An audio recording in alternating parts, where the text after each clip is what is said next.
तो दोस्तों अभी तक मुझे ऐसा लगता था, मतलब मैं इतने सारे व्लॉग्स देख रही हूँ और व्लॉग भी बना रही हूँ, ये भी जो कंट्रोवर्सी चल रही है सचिन, मनीषा, नेहा के बीच में, तो कहीं ना कहीं मुझे लगता था कि नहीं, इन सब में जो नेहा आशीष तिवारी है वो गलत नहीं हो सकती। भले ही मुझे लगता था कि मनीषा को कोई गलतफहमी हुई होगी, उसको ऐसा लगा होगा कि सचिन और नेहा के बीच में कुछ है, लेकिन ऐसा सच में कुछ नहीं होगा, ऐसा मुझे लग रहा था अभी तक, जब तक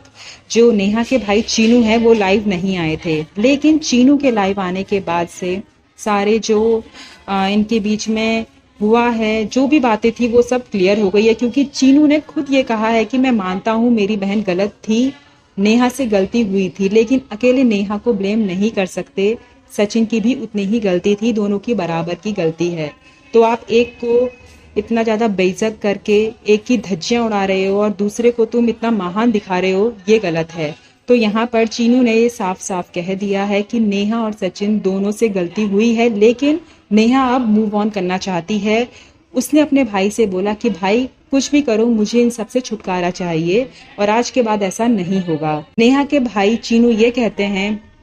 कि मैं शर्मिंदा हूँ आज, और मुझे धोखा मिला है दोनों साइड से, मतलब नेहा की साइड से भी और सचिन की साइड से भी, क्योंकि सचिन को वो भाई मानते थे और नेहा तो उनकी खुद की बहन थी। और इतना ही नहीं, उन्होंने ये भी कहा कि उनका अब जो नीतू मेहना है, जो कि उनके बहुत अच्छे संबंध थे तिवारी फैमिली के और नीतू के, वो भी अब सब खत्म हो गए हैं, क्योंकि इन सब की जड़ कहीं ना कहीं नीतू थी। नीतू की वजह से ये सब हुआ है। पूरी चीजें तो अभी नहीं क्लियर करी है चीनू ने, लेकिन बहुत सारी बातें फिर भी उस लाइव से पता चल गई है कि क्या क्या चीजें हुई होंगी। आप लोगों का इस बारे में क्या कहना है, कमेंट करके जरूर बताएं।